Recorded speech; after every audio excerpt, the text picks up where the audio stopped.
Hi class, this is Molly Austin and this will be my quality initiative presentation about daily use of huddles in the office setting. During my shadow experience, the office that I shadowed at only held a weekly huddle with their manager and team members, and this was held on Wednesdays. Their manager was actually not present in the office on a day-to-day basis. She had multiple departments that she was in charge of. So I feel like this could lead to unclear expectations of the daily operations in the clinic, as well as decreased communication between providers, team members, and patients. So I feel a quality initiative that may be able to improve workflow in the office would be the implementation of daily huddles. And these huddles are short daily meetings in which the care team assembles at a predetermined time every day and reviews patient lists for the day. It typically lasts no more than 10 to 15 minutes. And these huddles enable a team to anticipate care needs and special situations, so all team members are able to support each other throughout the day. The huddles often result in great improvements for the relatively small amount of time that's invested in carrying out the meetings, and clinics often report that staff is more likely to show up on time and communication is quickly improved when these huddles are implemented.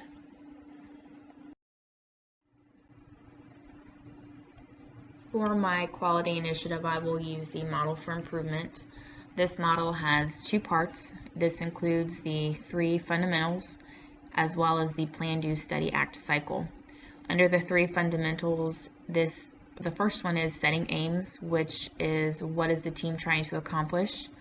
The second is establishing measures, which is how will the team know that a change is an improvement.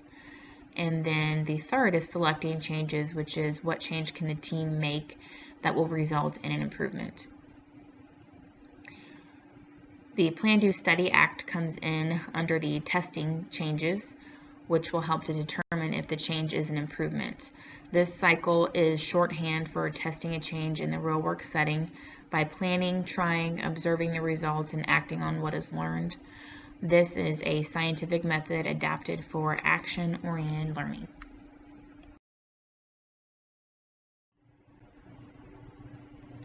When applying the model for improvement in daily huddles, we will look at setting the aim, which would include the statement that within 1 week, the office staff will implement daily huddles lasting 15 minutes or less prior to the beginning of each clinic day. Under establishing measures, this would include generating a calendar to track the days that huddles were performed, as well as minutes spent in each huddle. It would also include staff survey regarding improved workflow and communication and staff feedback. And it could also include patient satisfaction surveys regarding care outcomes following the implementation of daily huddles.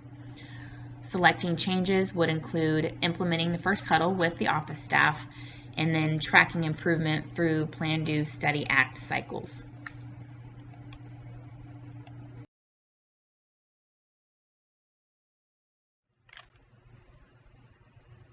When looking at the first Plan, Do, Study, Act cycle that the office will carry out when implementing the daily huddle, we would look at the plan phase, which includes who attends and who leads the meetings. Ideally, we would want all staff present, which includes providers, medical assistants, nurses, reception, and front office staff. And then when and where to carry out the meeting. Again, we would want the meetings to be less than 15 minutes in length.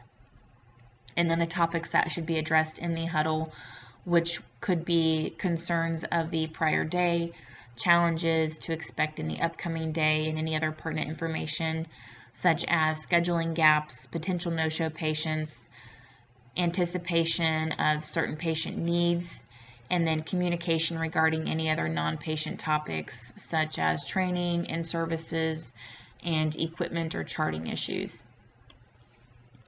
Under the Do phase, we would have the staff carry out the first huddle meeting and then have a designated staff member take notes of the topics that were addressed as well as the length of time spent in the huddle, and then track that the meeting was carried out as well as the length of time of the meeting, and then continue this each day for 1 week.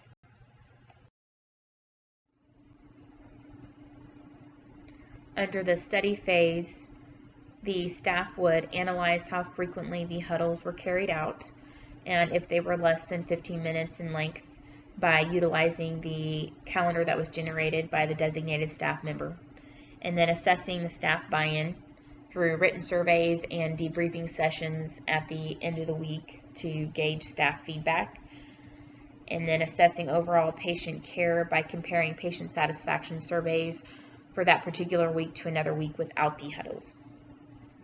Under the ACT phase, the staff would modify the huddles based on feedback provided. This could include different time of day, location, addressing different topics, or adding a standardized topic to the huddle every day. And then the staff would continue performing the daily huddles and carry out successive rapid test cycles to adapt to the office needs and progress improvement measures. When applying huddles to Kotter's 8 stages of change, we would want to look at the first stage, which is creating a sense of urgency. The team leader would want to educate office staff on the importance of daily huddles in improving performance and outcomes. They would educate staff that huddles create focus, remove roadblocks, improve team morale, facilitate communication, and enforce accountability. The second stage, building the guiding team, would include identifying the huddle leader, as well as identifying the team members involved in the huddle meetings, which would be office managers, providers, nurses, medical assistants, and reception and scheduling staff. The third stage, developing a change vision and strategy, the huddle leader would want to provide education and reinforcement about the huddles and that they are effective and efficient in communicating about patients and the flow of the clinic day, that huddles can work because they elicit a pattern of practice level thinking that's not always present on the individual level, and this type of interaction is beneficial to the entire practice because everyone begins to think like a team, as well as that they provide an additional opportunity to anticipate patient needs, prepare for changes in staffing, avoid surprises that can allow the clinic to run more smoothly. The fourth stage, understanding and buy-in, would involve providing staff education as to why and how the huddles will be carried out, as well as giving written information to reinforce the use of daily huddles and to ensure that all parties involved are informed and comfortable on the education about daily huddles.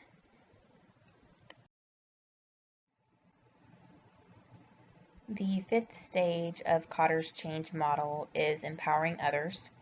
When huddles are brief and perceived as valuable, team members are more likely to be engaged. It would be important for the huddle leader to increase staff engagement and encourage feedback from team members, as well as rotating the huddle leader day to day to truly empower staff members to adopt the change process. The sixth stage is short-term wins. Examples would include when a huddle is carried out in 10 minutes or less and is productive and effective for the day, when the office avoids a scheduling or patient conflict due to preparedness from the huddle, as well as increasing staff support and buy-in on the use of huddles. The seventh stage is don't let up.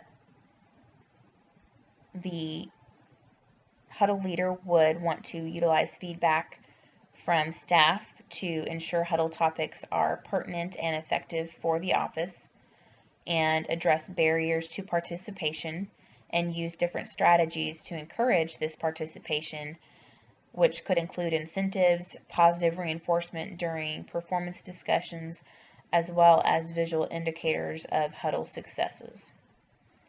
The eighth stage is creating a new culture, which is where the office would establish the daily huddle as a routine part of practice. It would be important to set the expectation of predetermined location and time every day for the huddle, as well as have the majority buy-in from staff members to ensure that this was an effective and positive change.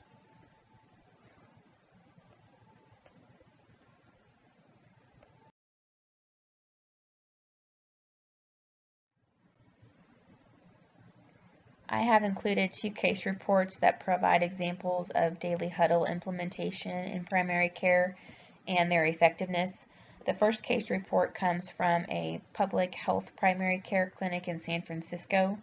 Their huddles start at 8 o'clock in the morning in a central team room where physician and medical assistants are co-located. The huddle is called and led by the nurse manager. The entire clinic staff is encouraged to attend, which includes behavioral health clinicians, nutritionists, pharmacists, specialists, front desk staff, nurses, and volunteers. Huddles begin with staffing and logistical information, followed by quick reminders about ongoing clinical quality improvement work, such as a depression screening initiative. Then 2 critical pieces of scheduling information are discussed, which include the available appointment capacity for that day and each provider's next available appointment. This includes anyone who offers appointments to patients, such as the behavioral health specialists and providers. This step of identifying the next available appointment was added to their huddle checklist as the huddles evolved and has greatly improved patient care coordination among the team. An example of this would be when a physician needs a patient to be seen in follow-up for hypertension in 6 weeks but does not have an available appointment for 7 weeks. This physician can schedule an interim follow-up with one of the other providers that he knows from the huddle has an availability at that time. The physician is then able to prioritize patient care with minimum inconvenience or disruption to patients or the clinic schedule. The 5 to 10 minute huddle concludes with general announcements and positive acknowledgments.